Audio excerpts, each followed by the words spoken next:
चला शांततेचं सहकार्य करा. बाजूला सरका गर्दीतून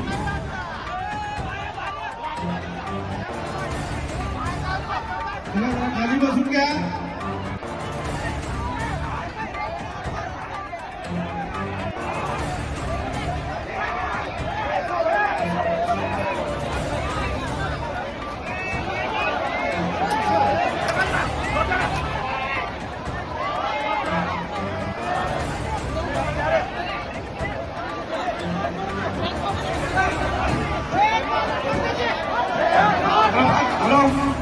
शांत व्हा.